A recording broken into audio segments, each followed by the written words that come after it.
So, hello everyone, I am Bodnár Péter sitting here with Molnár Gergely. Hello, that's me. Yes, and we will be talking about King Arthur and the Legend of the Sword. And this will be the third podcast for the Film Club podcast series, which goes live on YouTube for the Bridge, the online magazine, which we are running right now. And yes, King Arthur.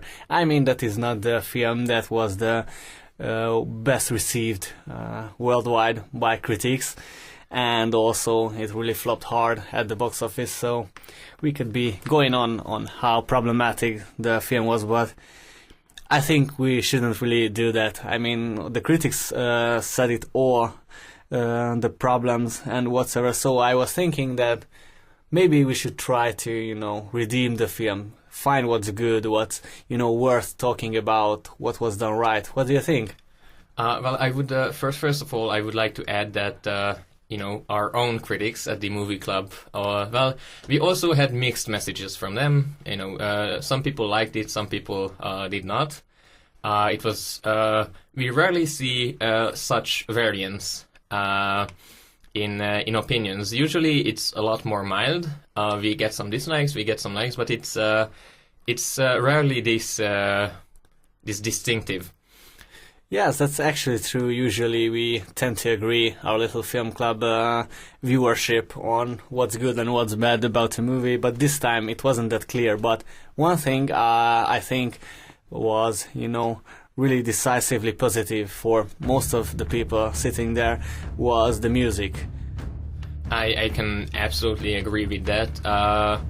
I did feel that all the flashy effects were a bit cheesy in a way, but the soundtrack, I do like to listen to a good fantasy epic soundtrack, and this one, it did not disappoint because it delivered, and I would even go as far as to suggest that it made some of the more mediocre scenes actually good.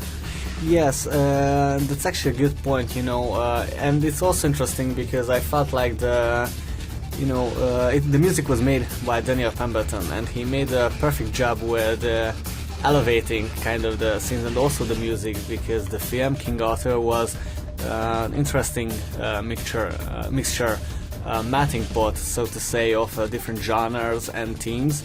And I think it didn't work for the film, the cinematography part of the film, but it worked wonders for the music. And that's a really interesting thing, because Daniel Pemberton is not a well-accomplished musician. The only thing I could find about the man that the biggest project before King Arthur was the Steve Jobs film, with Michael Fassbender. I know. Other than that, he just did like a series, some episodes for different series, and also a Ghost Recon short film, which was very surprising. And also the upcoming episode of a series, which... Could it be Black Mirror? Yes, it is. The new season's second episode, USS Callister, will be, the music will be done by him. So, yes, he really did good work, and if music, and there was one piece which wasn't made by him, but was, a famous song before him, The Huntsman, at the end. I don't know if you remember it. I do, but... What did you make of it? It was interesting, and I would also like to say that at the beginning of the movie, I actually recognized that song. Did you? I'm not sure if you did, but I know that I've heard that years ago, because it was the soundtrack of a trailer for Halo Reach, and that trailer was actually live action and shot in Hungary. Wow. I'm not sure if you knew it. So Wow. that is why I was very pleasantly surprised, because I was like, I saw this in a live action, basically video game commercial before. So that's why it resonated well with me. So in that way, that it started with basically a folk-ish song and ended with a folk song. I think it gave it like a book-like quality, as in starting and ending on a similar note, and even mixing it up with the music that way, because of course the entire movie is about this book beginning and end. So the big hero forged in that way. Yeah, this is actually something I haven't been thinking of. It's a very interesting fact. And you mentioning video games, that's another thing that I think intertextually is really present in the film.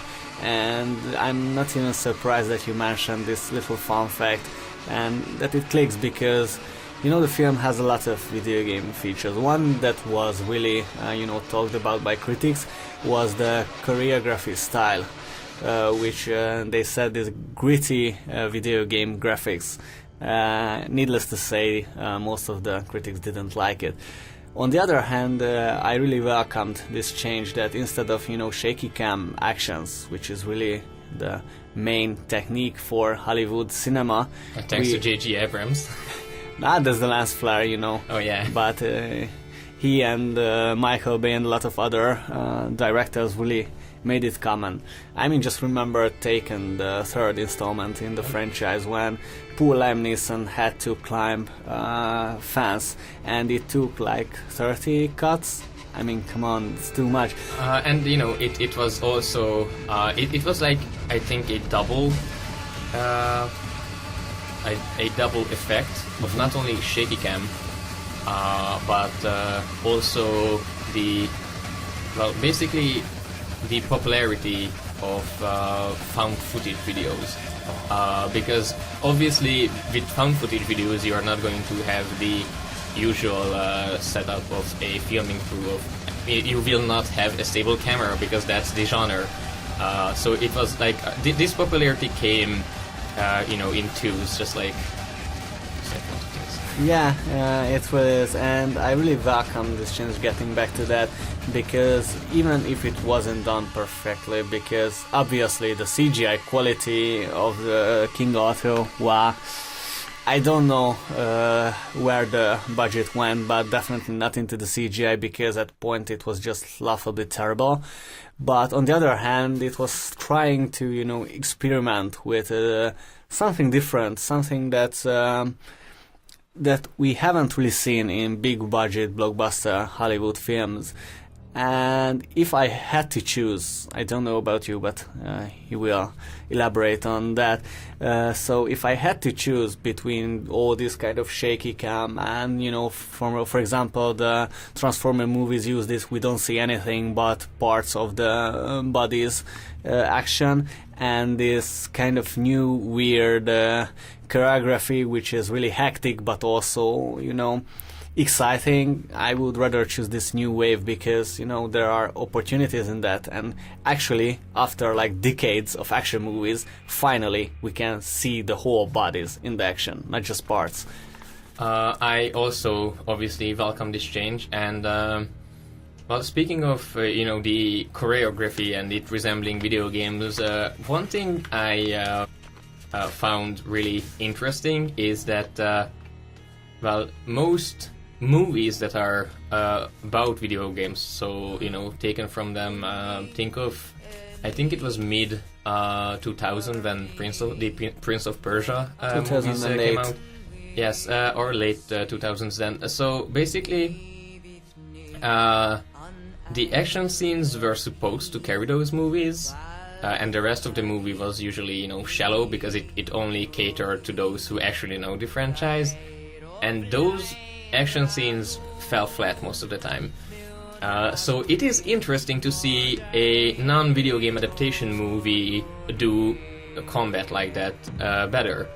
And I also think that yes, it is a very welcome change, because I think back in the day, that's definitely early 2000s, one of the main selling points of Matrix, everyone praised it for how inventive and creative and just the depths of the plot, but I think we would be fooling ourselves if we said it wasn't in part of the action sequences.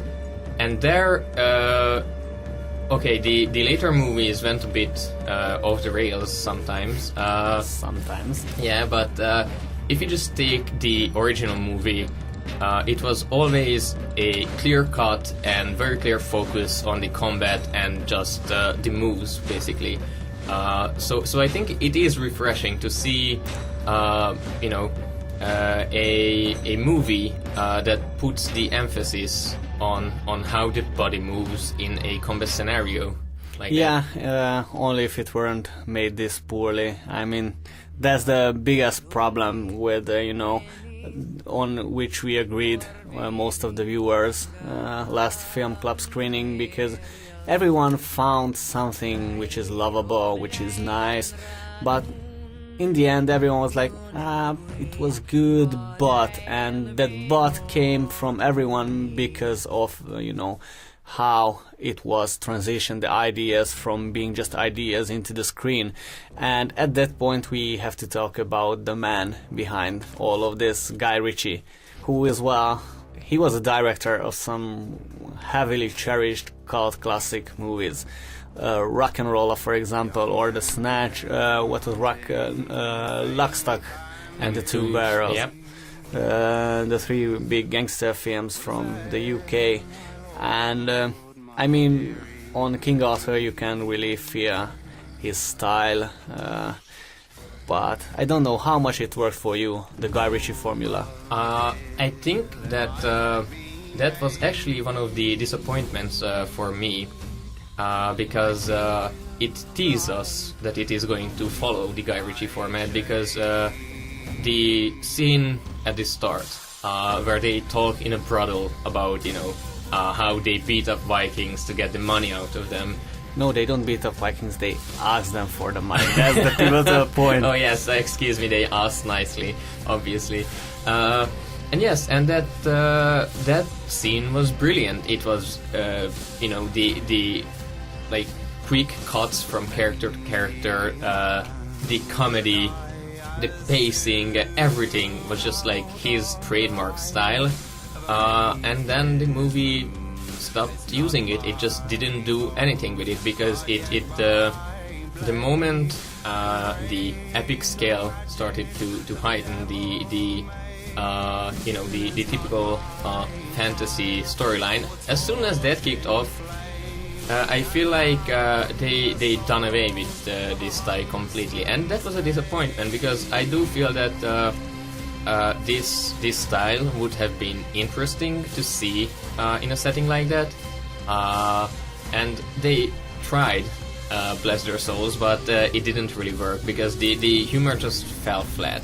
Yeah, the thing is, I feel like that it was mostly the producers behind the back of Guy Ritchie, because even a guy, a cherished director, a cult figure like Guy Ritchie also has producers, because someone has to pay for, boys playing with their toys. And giant elephants. And whatnot, yeah. And the thing is that I think those scenes when, the epic kicks in, as you said, was mainly sponsored by the businessman behind the film. And I can kind of understand it, because if you think about it, the Guy Ritchie style, the gangster film, it's really an underground genre. It's not a mainstream thing. It's not a blockbuster thing.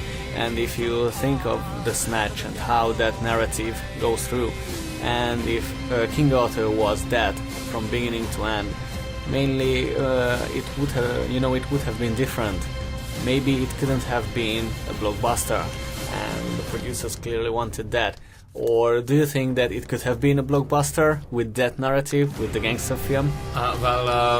If they made it like this to be a blockbuster, then that clearly failed, because the box office bombed completely. But I do think that if the critics saw that style brought from beginning to end, then and they said, well, this is some refreshing take. Then that could have actually, even if the CGI was mediocre or something, it would have brought in a lot of people. And one more thing that irks me about this movie is that if he had to settle with this style, there's nothing wrong with that. And obviously we have some very talented actors and actresses. The issue is that they had nothing to act, because it was just there was nothing to act. So despite the incredible talent that went into this film, it was boring. Basically, it was stagnant. There was really not a single scene that I can recall where I would go, well, yes, that was good acting, except maybe for the main villain. He is the only one who had to put in some work. Jude Law's character, he really had to act at least a little, but it's easy for him. He's a very good actor. And, coming from you, it's almost like you are saying that maybe if they went with this underground style projected into King Arthur's world, maybe it wouldn't have been a blockbuster, but it could have been successful. And that's something I think that's a really good kind of note or notion to keep in our minds, because we as film watchers, cinema goers, we vote with our money. What we buy will be made more from. Hollywood only makes films that will sell, obviously. So that is a really good notion to keep in mind, because if we try to stop with blockbusters and try to watch and pay for more genre films, we might see a change from these blockbusters. But there is one interesting thing before we end our little conversation, and what I wanted to ask you, no matter what, is Guy Ritchie's formula is something really distinctive. And I think that this experiment of getting an origin legend, King Arthur, and transforming it into a gangster movie was a really smart and cool one. And I was wondering what other franchise could be turned into a gangster film. Just from the top of your head, name some that you would watch if Guy Ritchie directed it. Well, the immediate thing that came to my mind, and this was because when you were talking about box office, I was thinking of Blade Runner. Obviously, it would not work with that because cyberpunk is supposed to be gritty, but the other thing that I was thinking of was sci-fi, and we do see this becoming a trend now with Star Trek Discovery. I had to pause because I only knew that the short term was STD. But there's also Seth MacFarlane's Orville. So obviously, and basically the renewal of the Star Wars franchise. So that's the biggest part. So I do think that it may be time for a gangster sci-fi movie, if we are talking about mixing the genres. One franchise that I would happily give to Guy Ritchie and see what he ends up doing with that is Disney. I mean, imagine classic Disney, cartoons. Imagine Lion King in London, done by Guy Ritchie. I mean, that could be awesome. Well, it would obviously have the typical Guy Ritchie undertones of these, African lions in London, and the how they, interact with the local wolves. So yes, it could be very interesting. And I think with that we are ending our conversation. Thank you very much for joining me and thanks for having a nice conversation about King Arthur. And dear listener, see you next time.